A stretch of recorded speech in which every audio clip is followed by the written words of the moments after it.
New Thought Media Network proudly presents the 2025 season for Nonviolence Meditation Series, January 31st through April 4th. Embrace nonviolence every day with our 64 unique video meditations. Join us at 6 a.m. Mountain Time or watch anytime on our YouTube channel. Featuring a collection of New Thought voices, the 2025 season for Nonviolence Meditation Series. Only on New Thought Media Network, January 31st through April 4th.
Hey everybody, Tracy Brown here. So glad that you have joined me for this episode of The Inclusive Church. And today we're going to be talking about labels, identity groups, what we call ourselves. Is it important? Is it necessary? Ooh. And it is a toolkit session, so I'm going to try to keep it to 30-ish minutes so that you can get some information, some ideas, something to think about, and then move back into the rest of your day. On the Inclusive Church, I always try to remind myself and each one of you that it is on purpose that I use Inclusive Church. Not inclusive ministry or inclusive New Thought centers, because I am helping to reclaim the word church, meaning that the church is the collection of people who come together and study together and learn from one another and practice whatever the spiritual or faith system teaches. That if we didn't learn anything else during COVID about spiritual community, we were reminded and hopefully learned that the church is not the building. It is not the four walls. It is not the property. That the church is really the people. And so that is why this is titled The Inclusive Church, and the upcoming book is titled The Inclusive Church or Inclusive Churches. So let's dive in at this topic. How did I decide to talk about labels today? Well, in the last 4 or 5 days, 3 different situations involving different people came up where the conversation was about the labels. So one of those examples was someone being very vocal about how they didn't want to be referred to, or they didn't want labels applied to them that were human labels, that the only labels they were wanting to be applied to them were spirit or God. God in flesh or spirit. And the conversation around that was not just with me. There were a group of people, and it was just fascinating. So I noted that. Another conversation where it came up was I was teaching a class this past weekend, and the whole idea of identity groups, and we got the opportunity to be reminded, right? It's not the diversity of the groups. It's not that there is a lot of diversity in the groups each one of us is part of. It's the stories we make up about the groups. So it was a great conversation about stereotypes and assumptions that we make when we apply a group identity to someone. And then I was in a conversation where the conversation was, you can't always look at someone and know how to label them. And that conversation got into why do we use labels anyway, and the importance and the value of the labels, but remembering that you can't always tell from the outside looking in what label a person might identify themselves by. So I'm like, oh, okay, wait, labels. It's coming up a lot. Let's talk about that on Inclusive Church. And there's not one right answer, which is one of the reasons I like to talk about labels and think about identity groups. We call them identity groups because they do help us identify for ourselves who we are, and it helps others identify things that may apply to us. But anytime we talk about what are the norms, we're saying, the norms are most likely true for 51% or more. So even when we are familiar with the norms of a particular group, any individual we meet may or may not fit or match those norms. And that's what makes it a little tricky to always remember. But it's helpful to know things about different identity groups so that you don't stereotype in a negative way, so that you don't make assumptions, and that you do have the opportunity to understand how this person or this group of people has a different experience. What are some of the ways their experience is different from your own? So I'm going to, I guess, focus for maybe 5 minutes or so on the plus side, the upside of being aware of and interested in different identity groups, human identity groups. So, as I said, when you do recognize that there are certain norms that go with a specific group, and then you have some information. You don't have all the information, and you don't have all the information about any individual, but you have some information. And if there are patterns or trends or cultural norms. Some easy examples. If someone tells me that they are Jewish, and I know that as a norm, many, if not most, people who practice Judaism do not eat pork. Right. So I have that piece of information. I can check it out if I'm inviting a couple or a person to my home for dinner. I will check that out with them to see if it is true.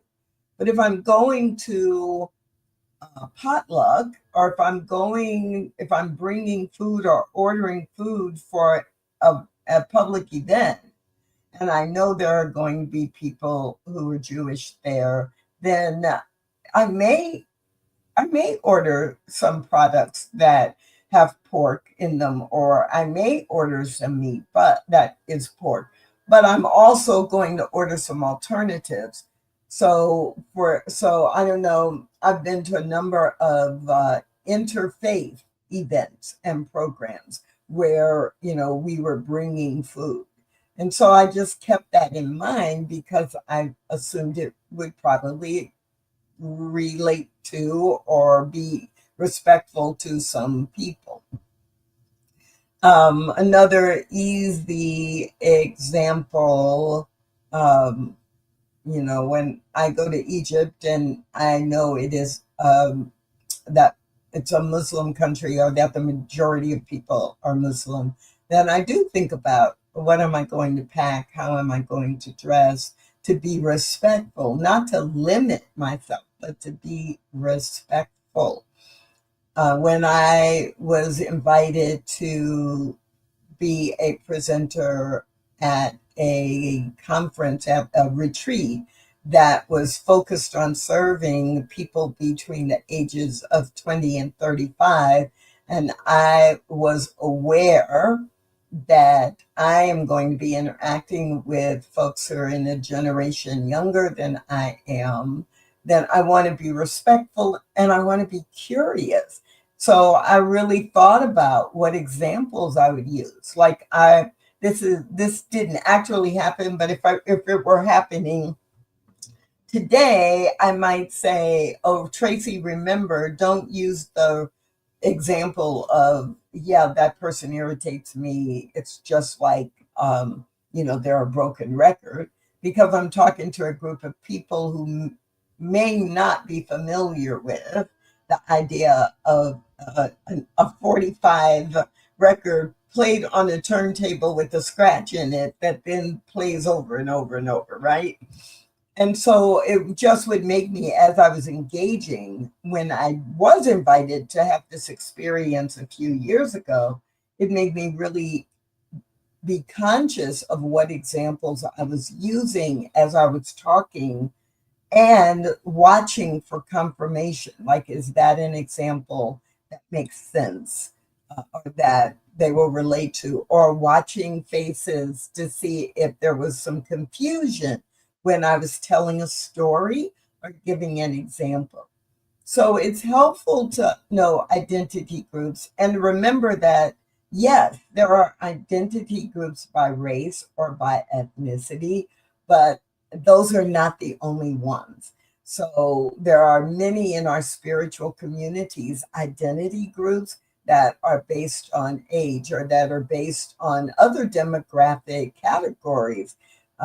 If there are a large number of people who are or have been educators, teachers, staff in schools, librarians, maybe even counselors in the school environment. If there are a lot of people who are educators, they may have a certain way to respond or react or look at things. If I know in my spiritual community that from a place of class or economic class, that the general trend are people who are in one economic strata, but I also have people who are in the higher or lower economic strata, that it's important for me to think about my examples. Interesting memory for me. This happened 15 or 20 years ago, but I don't think I'll ever forget it. There was a speaker at a conference I attended, and as she was speaking about a topic that was pretty generic, and she built some good rapport in the first, I don't know, 5 or 6 minutes of the talk. But about 12 to 15 minutes into this 25-minute talk, she started using examples that just, I watched people in the audience begin to get disengaged. And as I was listening, I was like, oh, I get why they're getting disengaged, because she was a really good, skilled speaker. But she used an example of she and her husband, and she put on the screen this big picture of she and her husband um, in there was some PDA, but it wasn't inappropriate. There was, they were hugging, and her husband was kissing her on the cheek. It wasn't inappropriate. But I remember thinking, wow, she gets to do that and assume everybody will be okay with it, when I was sitting with some folks who were gay, and I knew that they would be not uncomfortable, but oh, I could never do that in my talk. Like, people, it might make people uncomfortable for me to show me and my partner, or me and my husband, and one of us is kissing the other. So I'm like, I bet there's, I know there are people, not just the folks who are on my left. And then she was telling a story about, that went with the picture. Then her very next story and example was about her and her husband going on vacation. And she named 3 or 4 places they had been on vacation together. And all of them were exotic, international locations. And this talk was happening in the US. And then she used that to lead into, but her favorite vacation was when they went to Tahiti, and they stayed for, I think it was 3.5 weeks, and it was part of a longer vacation. And I felt the energy being drained out of the room, because there were a lot of people in that audience at that convention who maybe have never been out of the US, who would not be in the economic bracket to afford going on vacation at some exotic location for almost a month, and then knowing that was only part of the vacation. They traveled before and after Tahiti. And it was after that little segment, and it wasn't all that long, but those 2 or 3 things, she lost her audience. And that's identity group too. Like, I am assuming everybody is like me, but they're not. So how am I going to build rapport? How do I make them, if I'm a leader in a spiritual community, how do I help people feel like they can relate to me and that I can relate to them? So not just the minister on the platform. You may be teaching a class, or you may be someone who is the team lead. It doesn't mean you have to hide everything you do. But when you think about what are the series of examples I'm using. So I am careful, Tracy, I'm careful about how often I talk about, and where and when I talk about spending 2 weeks in Egypt. Right? And how I frame it. And if I use that as an example in a talk, in a Sunday talk, or in a class, then I make sure that my next example is going to be something that people who identify as in other ways will identify with me as a woman, or as someone who lives in Texas, or as someone who was a cheerleader in high school, right? I look for something, I look to vary my examples so that I can relate. But these are the values of understanding identity groups do exist. They are not political pawns. They are not political pressure points. They are not used as a weapon against someone, and they are not used as an excuse to let someone off the hook, but they do exist. And my big thing about these identity groups that we talk about and that we attach to in our humanness, I like to see them and remind myself that every identity group gives me another opportunity to see another face of God.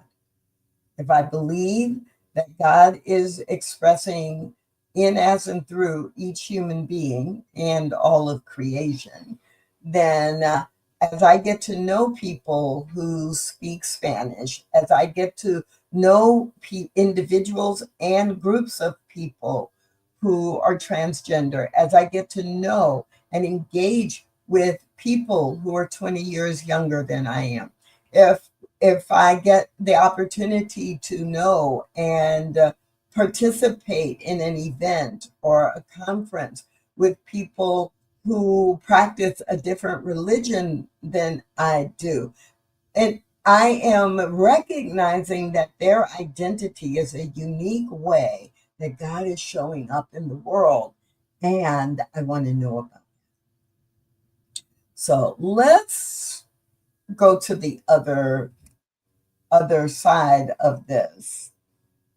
So as I mentioned in a couple of examples, there were people who felt really strongly, no, I'm not. This did not happen this weekend, but a few years ago, I had someone who is Black say to me that I am not Black, I am not a woman, I am not a baby boomer, I am a child of God. And it caught me off guard, because actually what had happened was, I'd been connected with this person by someone else. I'd been connected to or referred to this person by someone else so that they could help me build a bridge between the many things that are common in African American culture and some of the cultural things that we demonstrate as in the culture of the science mind movement. And so it caught me off guard, because I thought they had been they had been referred to me because they're a Black woman, I'm a Black woman, and the person assumed this person they referred me to had been a practitioner for quite a while, and, would be helpful to me as I was navigating this. And so I was like, oh, because literally I got a 10-minute talk about how all of the labels need to go away. And I don't look at anything as a Black person or as a woman. I look at everything and consider everything as a child of God, or as God expressing. So I get that. And actually, there have been some periods in my life where I have, and even today, I can step out of all the labels. And it happens a lot in spiritual practice. Like, how am I expressing all of the qualities of God? And how am I showing up, demonstrating the qualities of God? And in our human interactions, we are with other people. We are also representing, or I don't like the word representing, but we are also expressing how we've been socialized to operate as a human being. And that does involve some labels. So in our spiritual communities, I think we have to do both. So in our churches, we teach universal spiritual principles, and we teach the universal essence, the essential nature of God expressing as the essential nature of each one of us, myself included. And so in that context, yes, I'm teaching that there are no labels that apply. Especially, there are no labels that apply as limitations. And that's really an important distinction to make, because when we think of the label as it's limiting us or it's limiting that person, then we are actually misusing the identity. So it is okay to teach that you are universal, you are a child of God, you are not limited by any human label or category. But where the line has to be is that we don't teach people they are not any of those categories. in their expression and experience of human life. In their divinity, the labels are in no way limiting and in no way all encompassing. All of who we are, all of who we have been created to be. But please don't teach people and don't have conversations and don't encourage people to ignore what they need to know in navigating their human experience. So what just came into my brain, which made me go, really? Like, huh? So maybe you, like me, when you were a little kid, depending on where you grew up and maybe what faith system you were raised in, the song just came to me that I haven't thought about in I don't know how long. Jesus loved the little children, all the children of the world. Red and yellow, black and white, they're all perfect in his sight. Jesus loved the little children of the world, or something like that. I know that's close. And now I'm going to probably have that song as an earworm for the rest of the day. But I think it might have popped in because of that lesson of all God's children have been created by God. And if and you've heard me say it before if you've been around me any length of time, I believe that it is divine design, that there are people who are brown and beige and all different shades of brown and peach, and that it's no accident. It is divine design. And then the song, right? Jesus loves all the children, regardless of their color, red or yellow, black or white. And we can do the same. So we can do the same, and we can know that at the true essential nature level, there are no labels and limitations. It is not one or the other. That is not helpful or healthy in our spiritual community. So that's today's featured theme. What's going on with labels? Should we use them? Should we not use them? But aren't labels bad? No, labels are not bad. Yes, we should use them, but we don't want to use them as weapons. We don't want to use them as excuses. And we don't want to use them to put people in a stereotypical box that assumes whatever it is I know about that label or that identity group is all there is to know. That's today's episode of the Inclusive Church or Inclusive Churches. Next week, we will go into April. I'll be having a conversation with Reverend Sunshine Day on the first Tuesday of April. Later in the month, I'll be having a conversation with Reverend Vicki Jeter. And I just encourage you to join in when you can. My name is Tracy Brown. I'll see you again soon. Thanks for watching The Inclusive Church with Tracy Brown. Join us again next week at 12 noon Mountain Time.